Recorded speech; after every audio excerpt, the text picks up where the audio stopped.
Everyone's been asking me how the insurance claims will be dealt with following this collision. By now, many will have seen the video of this tractor-tanker combination which was correctly proceeding on a major road when it was hit by a DUI driver that exited a minor road through a red traffic light into the path of the tractor. The tractor from the shunt is then sent airborne and back down, and the momentum that they were carrying takes them across the road and into some houses. On this video I didn't think I would have to be addressing any silly comments, but this is the internet and there's a number of people saying, does the tractor not have brakes? Look at the size of the tractor, look at the size of the tanker it's pulling. How much combined weight do you think there is there? Do you really think that it would be able to stop on a dime? Have you ever seen a video inside the cab of a tractor? Just driving along the road normally, the driver looks like they're bouncing around like they're on a space hopper because of the air suspension seats. Now look at the impact. Think of what will be happening to the driver of the tractor after they've just been thrown up in the air and bounced back to the ground. If you think you could instantly throw your feet on the brake and come to a stop in such a short distance, you're living on another planet to the rest of us. Now for the claim. Obviously, we know the driver was prosecuted for being DUI. This means that their insurance company will be withdrawing their insurance cover for the collision as they're driving in a way which is excluded from their insurance policy. We are assuming that they did have insurance as there weren't any charges brought for no insurance, which will usually be included in the charges if there wasn't any insurance cover in place. Withdrawing cover does not mean that the insurer escapes paying for third-party liabilities. Under the Road Traffic Act, providing that the driver is identified, then third-party liabilities remain in place.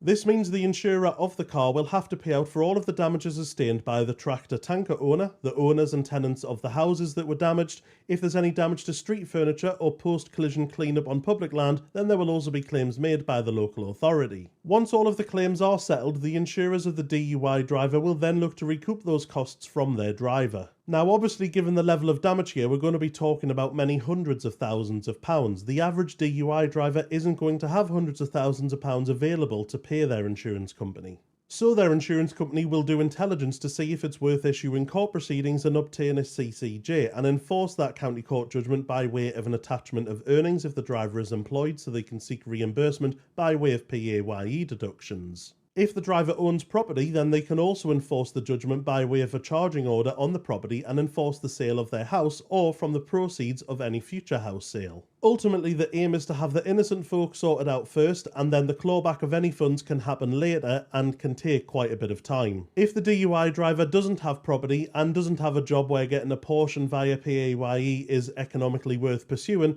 the insurance company will just abandon the recovery of the funds. However, they might deem it worthy to get a CCJ anyway, just